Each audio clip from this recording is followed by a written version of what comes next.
जब न्याय का समय आता है तो राजा भी झुकता है। जब शनिदेव की दृष्टि पड़ती है तो बड़े बड़े अभिमानी भी विवश हो जाते हैं। शनिवार का दिन शनिदेव को समर्पित है, न्याय के देवता, जो प्रत्येक जीव को उसके कर्मों के अनुसार फल देते हैं। शनि की साढ़े साती और ढैया भले ही भयभीत कर देती है, परंतु सच्चा श्रद्धालु जानता है कि शनि का उद्देश्य केवल सुधार है, विनाश नहीं। आज हम आपको एक ऐसी कथा सुनाने जा रहे हैं जिसमें राजा विक्रमादित्य स्वयं शनिदेव की परीक्षा में पड़े और उन्होंने सच्चे धैर्य, भक्ति और विवेक से शनिदेव को प्रसन्न किया। एक समय स्वर्गलोक में सबसे बड़ा कौन के प्रश्न पर 9 ग्रहों में वाद विवाद हो गया। विवाद इतना बढ़ा कि परस्पर भयंकर युद्ध की स्थिति बन गई। निर्णय के लिए सभी देवता देवराज इंद्र के पास पहुंचे और बोले, हे देवराज, आपको निर्णय करना होगा कि हम में से सबसे बड़ा कौन है। देवताओं का प्रश्न सुनकर देवराज इंद्र उलझन में पड़ गए। इंद्र बोले, मैं इस प्रश्न का उत्तर देने में असमर्थ हूँ। हम सभी पृथ्वीलोक में उज्जयिनी नगरी में राजा विक्रमादित्य के पास चलते हैं। देवराज इंद्र सहित सभी ग्रह देवता उज्जयिनी नगरी पहुंचे। महल में पहुंचकर जब देवताओं ने उनसे अपना प्रश्न पूछा तो राजा विक्रमादित्य भी कुछ देर के लिए परेशान हो उठे, क्योंकि सभी देवता अपनी अपनी शक्तियों के कारण महान थे। किसी को भी छोटा या बड़ा कह देने से उनके क्रोध के प्रकोप से भयंकर हानि पहुंच सकती थी। अचानक राजा विक्रमादित्य को एक उपाय सूझा और उन्होंने विभिन्न धातुओं स्वर्ण, रजत, चांदी, कांसा, ताम्र, तांबा, सीसा, रांगा, जस्ता, अभ्रक व लोहे के 9 आसन बनवाए। धातुओं के गुणों के अनुसार सभी आसनों को एक दूसरे के पीछे रखवाकर उन्होंने देवताओं को अपने अपने सिंहासन पर बैठने को कहा। देवताओं के बैठने के बाद राजा विक्रमादित्य ने कहा, आपका निर्णय तो स्वयं हो गया। जो सबसे पहले सिंहासन पर विराजमान है वही सबसे बड़ा है। राजा विक्रमादित्य के निर्णय को सुनकर शनि देवता ने सबसे पीछे आसन पर बैठने के कारण अपने को छोटा जानकर क्रोधित होकर कहा, राजा विक्रमादित्य, तुमने मुझे सबसे पीछे बैठाकर मेरा अपमान किया है। तुम मेरी शक्तियों से परिचित नहीं हो। मैं तुम्हारा सर्वनाश कर दूंगा। शनि ने कहा, सूर्य एक राशि पर 1 महीने, चंद्रमा 2.25 दिन, मंगल 1.5 महीने, बुध और शुक्र 1 महीने, बृहस्पति 13 महीने रहते हैं, लेकिन मैं किसी राशि पर 7.5 वर्ष 7.5 तक रहता हूँ।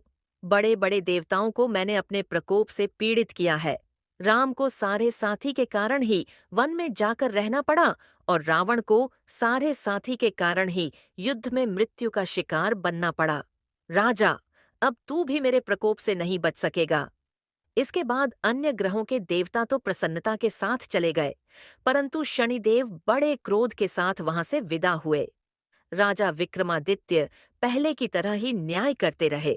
उनके राज्य में सभी स्त्री पुरुष बहुत आनंद से जीवन यापन कर रहे थे। कुछ दिन ऐसे ही बीत गए। उधर शनि देवता अपने अपमान को भूले नहीं थे। विक्रमादित्य से बदला लेने के लिए एक दिन शनिदेव ने घोड़े के व्यापारी का रूप धारण किया और बहुत से घोड़ों के साथ उज्जयिनी नगरी पहुंचे। राजा विक्रमादित्य ने राज्य में किसी घोड़े के व्यापारी के आने का समाचार सुना तो अपने अश्वपाल को कुछ घोड़े खरीदने के लिए भेजा। घोड़े बहुत कीमती थे। अश्वपाल ने जब वापस लौटकर इस संबंध में बताया तो राजा विक्रमादित्य ने स्वयं आकर एक सुंदर व शक्तिशाली घोड़े को पसंद किया। घोड़े की चाल देखने के लिए राजा उस घोड़े पर सवार हुए तो वह घोड़ा बिजली की गति से दौड़ पड़ा।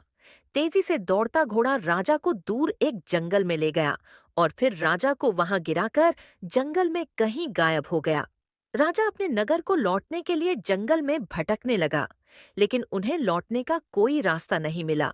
राजा को भूख प्यास लगाई। बहुत घूमने पर उसे एक चरवाहा मिला। राजा ने उससे पानी मांगा। पानी पीकर राजा ने उस चरवाहे को अपनी अंगूठी दे दी। फिर उससे रास्ता पूछकर वह जंगल से निकलकर पास के नगर में पहुंचा। राजा ने एक सेठ की दुकान पर बैठकर कुछ देर आराम किया। उस सेठ ने राजा से बातचीत की तो राजा ने उसे बताया कि मैं उज्जयिनी नगरी से आया हूँ। राजा के कुछ देर दुकान पर बैठने से सेठ जी की बहुत बिक्री हुई।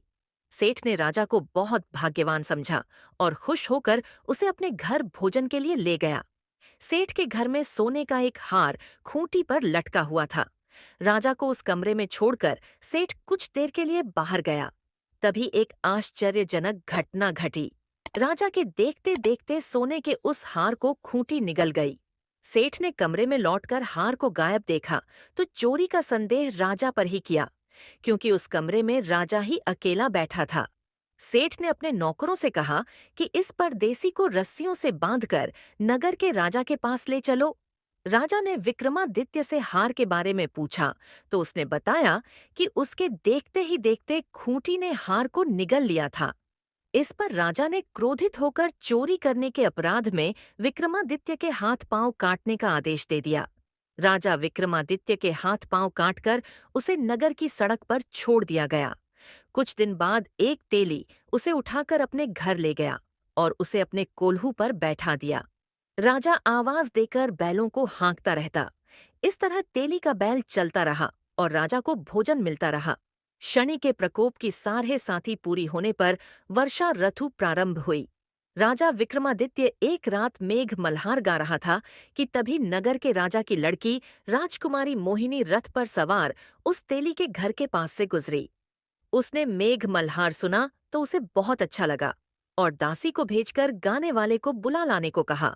दासी ने लौटकर राजकुमारी को अपंग राजा के बारे में सब कुछ बता दिया।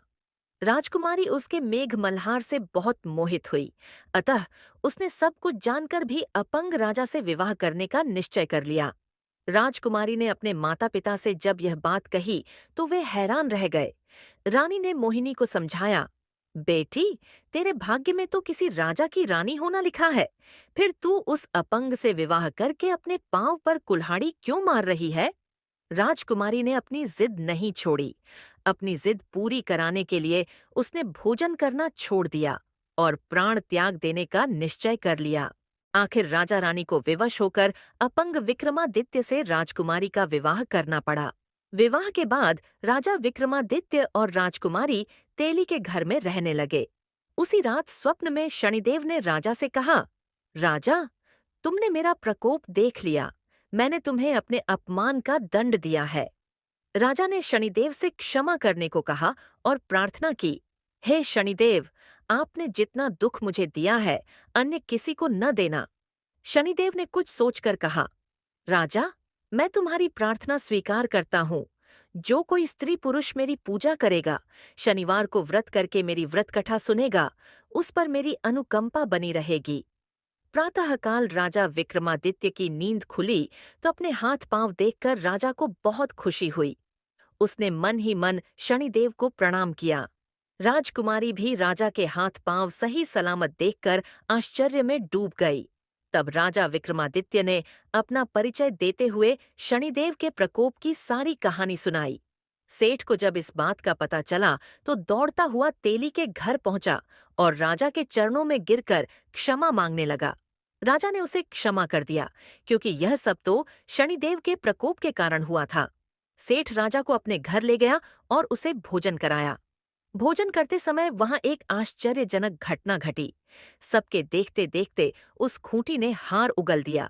सेठ जी ने अपनी बेटी का विवाह भी राजा के साथ कर दिया और बहुत से स्वर्ण आभूषण, धन आदि देकर राजा को विदा किया। राजा विक्रमादित्य राजकुमारी मोहिनी और सेठ की बेटी के साथ उज्जैनी पहुंचे तो नगरवासियों ने हर्ष से उनका स्वागत किया। अगले दिन राजा विक्रमादित्य ने पूरे राज्य में घोषणा कराई कि शनिदेव सब देवों में सर्वश्रेष्ठ है। प्रत्येक स्त्री पुरुष शनिवार को उनका व्रत करे और व्रत कथा अवश्य सुने। राजा विक्रमादित्य की घोषणा से शनिदेव बहुत प्रसन्न हुए। शनिवार का व्रत करने और व्रत कथा सुनने के कारण सभी लोगों की मनोकामनाएं शनिदेव की अनुकंपा से पूरी होने लगीं। सभी लोग आनंदपूर्वक रहने लगे। अगर आपको यह वीडियो अच्छी लगी है तो कमेंट जरूर करें और चैनल को सब्सक्राइब करना ना भूलें।